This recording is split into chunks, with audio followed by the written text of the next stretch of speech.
something just happened in the Middle East that every single person on this planet needs to stop and pay attention to. Right now, today, because what just came out of Tehran is not a warning. It is not a bluff. It is a direct threat aimed straight at American soldiers, and it is coming from a man who just took the most powerful seat in one of the most dangerous countries on earth. Iran has a new supreme leader, and his very first move, his very first major act in front of the entire world was to point a finger at the United States and say, your forces are not safe. Let that sink in for a moment. This is not some low-level official running his mouth. This is the man who now controls Iran's military, Iran's nuclear decisions, Iran's foreign policy, and the dozens of armed groups Iran funds across the Middle East. This is the man who replaced Ayatollah Khamenei, one of the most feared and calculated leaders the region has ever seen. And instead of coming in quietly, instead of showing caution, he came out swinging. The world was already watching Iran closely. The tension between Tehran and Washington had never really cooled down.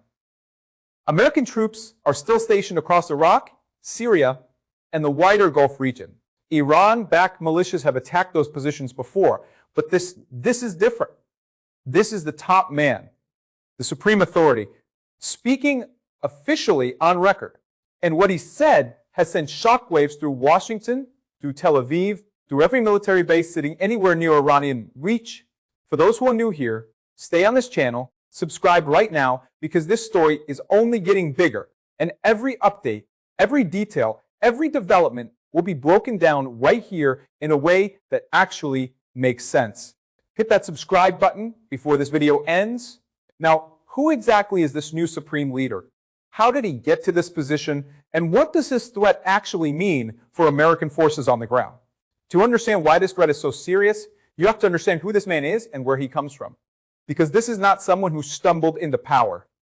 This is someone who was built for this moment, shaped by decades, inside Iran's most hardline institutions, groomed by the very system that has been in direct confrontation with America since 1979. His rise did not happen by accident. In Iran, the supreme leader is not elected by the people.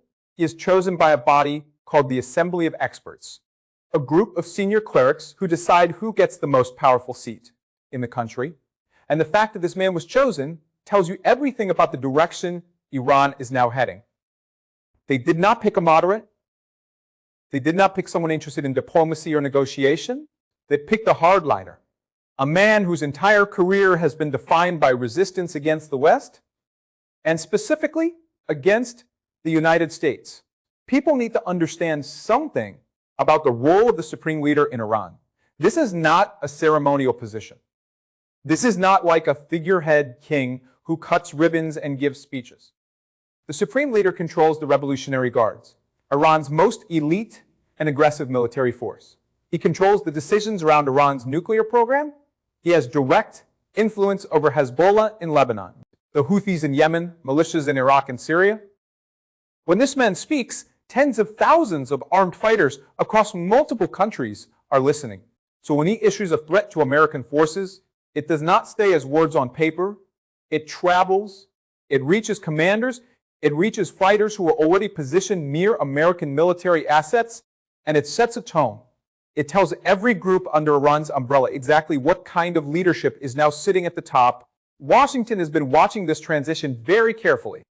Intelligence agencies have been tracking who would take over ever since Khamenei's health began to decline.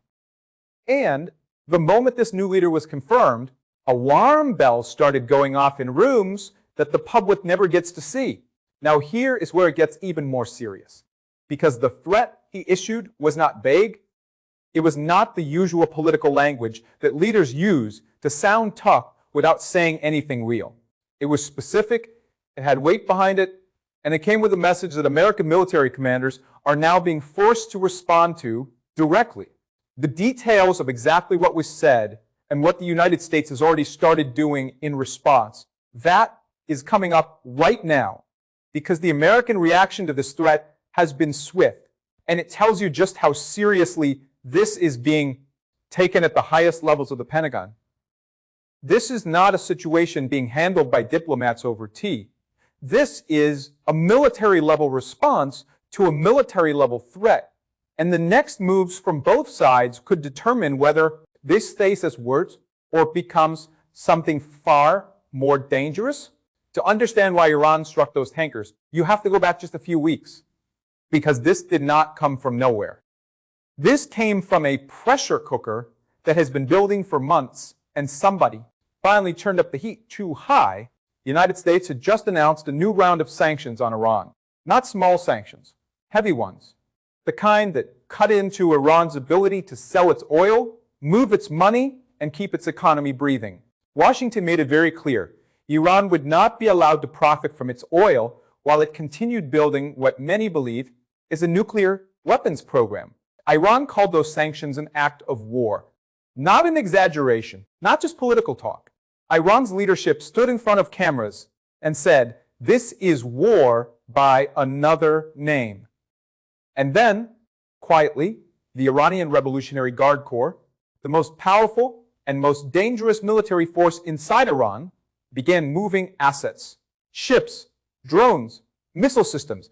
They moved them closer to the shipping lanes, closer to the tankers, closer to the jugular global oil supply. Nobody paid enough attention. Or maybe the right people paid too much attention and decided to test Iran anyway. Because around the same time, there were reports of Israeli intelligence operations inside Iranian territory, explosions in facilities that Iran never officially confirmed, assassinations of scientists and military figures that Iran blamed directly on Israel and its allies. Iran was being squeezed from every direction, sanctions from America, strikes from Israel, internal protests, threatening the stability of the regime, and a population that was getting poorer by the day while their leaders spent money on weapons and proxies across the region. Something had to give, and what gave was restraint. The Iranian Revolutionary Guard Corps got the order, and they moved on those tankers near Iraqi waters with the kind of precision that makes it clear this was not an accident, not a rogue operation, and not a warning shot. This was a statement signed, sealed, and delivered in fire. The tankers that were hit were not random. Intelligence analysts are already pointing out that the vessels targeted had connections to supply chains linked to American and Israeli interests. That level of targeting does not happen without planning, without surveillance, without weeks of preparation. This was ready. Iran was waiting for the right moment to use it. And now the world is asking what comes next. Because if Iran was willing to do this, what else is already prepared and waiting? Subscribe to this channel and stay locked in. Because the next part of this story reveals something that most major news outlets have not fully explained yet. And it changes everything about how this crisis is being read behind closed doors.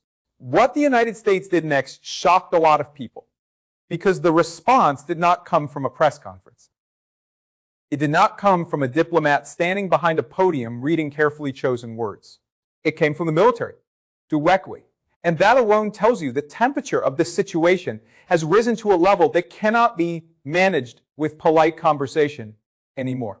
Additional naval assets were quietly repositioned in the Gulf region within hours of the threat becoming public. American commanders in Iraq and Syria were placed on heightened alert.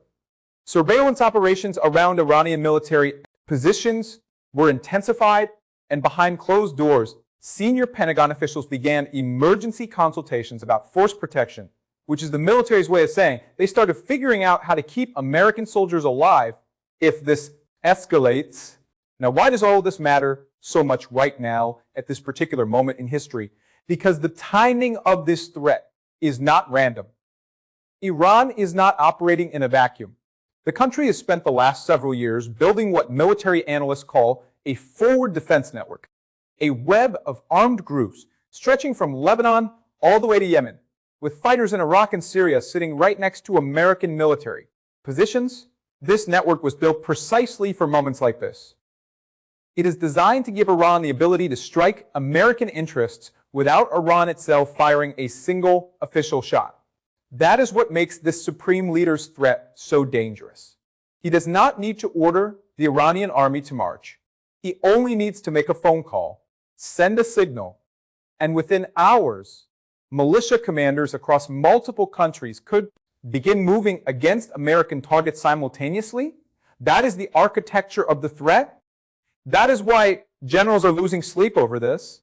Israel is watching all of this with an extremely sharp eye as well. Because any escalation between Iran and American forces automatically changes the security equation for Tel Aviv. Iran-backed groups surround Israel on multiple sides, and a new supreme leader who opens his tenure with direct threats against American military power is not someone who is going to soften his position on Israel. If anything, this new leadership signals a harder, more aggressive posture across the board. And that reality is not lost on anyone sitting in the Israeli Defense Ministry right now. The world is standing at a very delicate crossroads, and the decisions made in the coming days and weeks in Washington, in Tehran, in Tel Aviv will shape whether this region moves toward confrontation or finds some way to pull back from the edge.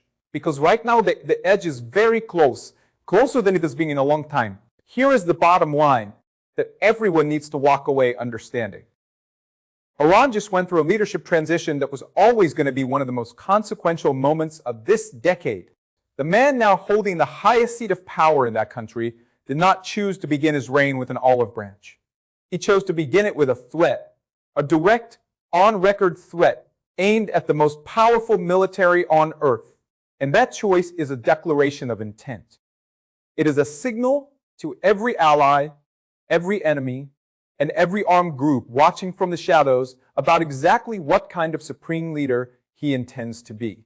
American forces in the region are now operating in an environment that just became measurably more dangerous overnight.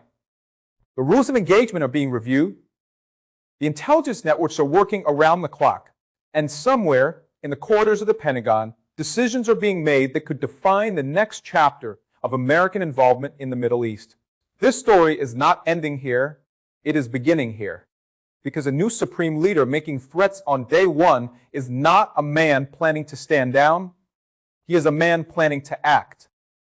The only question that remains, the question that military, strategists, world leaders, and ordinary people across the globe are now asking is when and how far he is willing to go. The Middle East has never been a region that moves slowly when the pressure builds. And right now, the pressure is building fast. Stay close to this channel. Every development as this story unfolds will be covered here, broken down clearly, completely, and without the noise.